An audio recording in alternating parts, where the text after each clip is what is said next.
तो वेलकम। ये gate XC का क्वेश्चन है थर्मोडायनेमिक्स का। देखते हैं इसको कैसे सॉल्व करना है।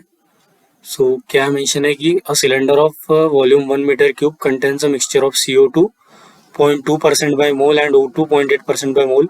तो मोल फ्रैक्शन दिया है CO2 का, इट्स 0.2, एंड मोल फ्रैक्शन दिया है O2 का, it's 0.8, and total pressure is 100 kilo pascal, it's initial से P1, and temperature initially is 300 kelvin. तो एक टैंक है जिसका वॉल्यूम दे रखा है उन्होंने 1 मीटर क्यूब। सो उसमें ये मिक्सचर है इतने मोल फ्रैक्शन में। एंड बाद में क्या किया उन्होंने, एक सिलेंडर, मतलब ये जो टैंक है सिलेंड्रिकल, उसको एक सप्लाई लाइन से कनेक्ट किया जिसमें N2 फ्लो हो रहा है, ठीक है, like this. So this is the supply line through which nitrogen is flowing at 1 mega pascal and 300 kelvin. तो ये कब तक किया, जब तक स्टेट 2 पर टोटल प्रेशर टैंक के अंदर का कितना हो जाता है, 500 किलो पास्कल, एंड टेम्परेचर उन्होंने बोला आइसोथर्मली फिल किया, that is temperature will remain same equal to 300 kelvin. ठीक है, तो ये कंडीशन रीच होने तक वो N2 यहाँ पर सप्लाई कर रहा है।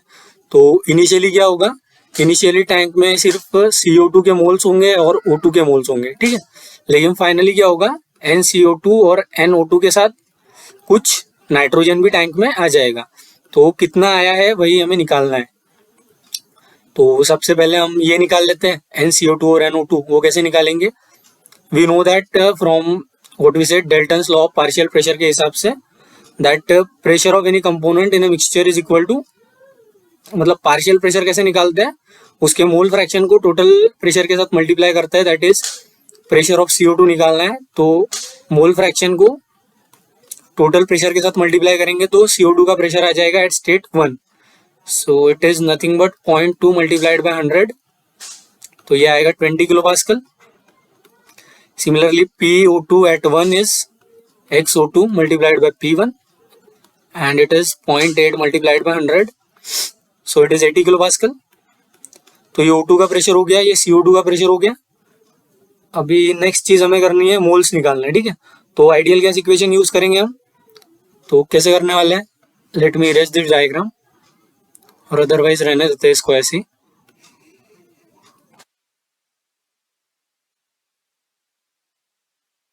We know that PV is equal to nRT।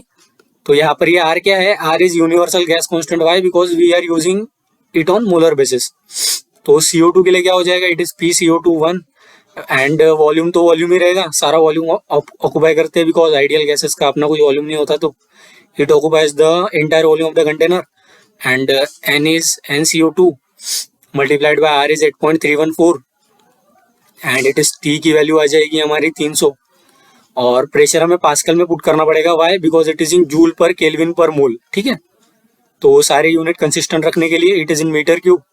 तो CO2 का आ जाएगा, इट इज 20 इंटू 10 का power 3 into 1 is equal to NCO2 multiplied by 8 का पावर 8.134 इंटू 300।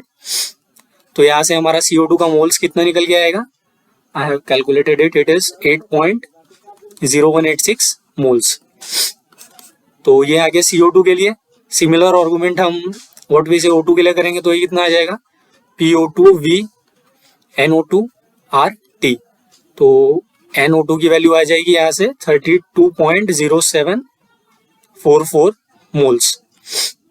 तो ये तो हो गया ऑक्सीजन के नंबर ऑफ मोल्स, और ये हो गए CO2 के नंबर ऑफ मोल्स, ठीक है। तो ये CO2 का निकल गया, ये O2 का निकल गया। तो इनिशियली इतने मोल्स है, फाइनली क्या हो गया, बस इतने ऐड होंगे, बिकॉज व्हाट वी से कंजर्वेशन ऑफ मास, और मास के हिसाब से मतलब जो टोटल मास होता है वो फाइनली और इनिशियली बराबर ही रहता है। तो O2 और CO2 का तो कुछ हुआ नहीं, ना तो वो बाहर गए ना अंदर आए, तो जितने पहले थे उतने ही बाद में रहेंगे, because number of moles is nothing but mass upon molar mass. तो मोलर मास तो सेम ही रहता है सबका, तो नंबर ऑफ मोल्स भी चेंज नहीं होंगे, बिकॉज मास चेंज नहीं हो रहा है, ठीक है। तो क्या होगा, बस हमें ये पता करना है। तो N2 का मोल फ्रैक्शन क्या हो जाएगा, that is XN2 in final state is, XN2 is number of moles of N2 upon NN2 that is total number of moles NCO2 plus NO2। I hope ये क्लियर हुआ होगा कैसे निकाला मैंने। It is mole fraction of nitrogen. तो ये क्यों निकाला मैंने, हमें फाइनल प्रेशर पता है, ठीक है। तो फाइनल प्रेशर पता है तो नाइट्रोजन का प्रेशर कितना हो जाएगा, P(N2) at state 2 is equal to XN2 multiplied by P2, ठीक है।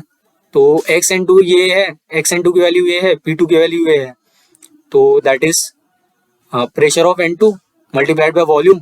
तो वॉल्यूम तो उतना ही ऑक्यूपाई करेगा जितना सब ऑक्यूपाई कर रहे हैं, and it is equal to NN2 multiplied by R, and it is what we say T2, ठीक है। तो P(N2) is XN2 that is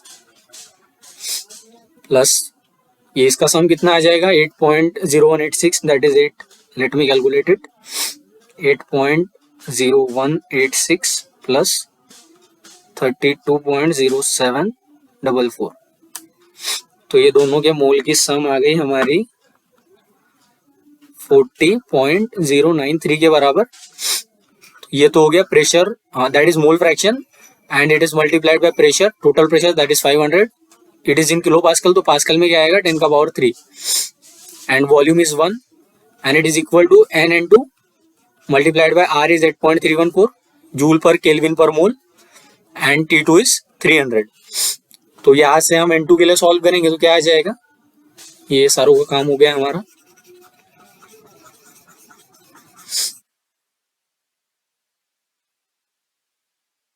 so it is ये वाला N2 इसके साथ कैंसिल हो जाएगा, that is 500 into 10⁻³ upon NN2 plus 40.093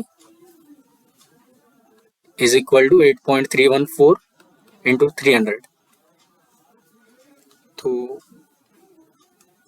it is 500 multiplied by 1000 upon 300 divide by 8.314, तो इट इज कमिंग एज 200.46।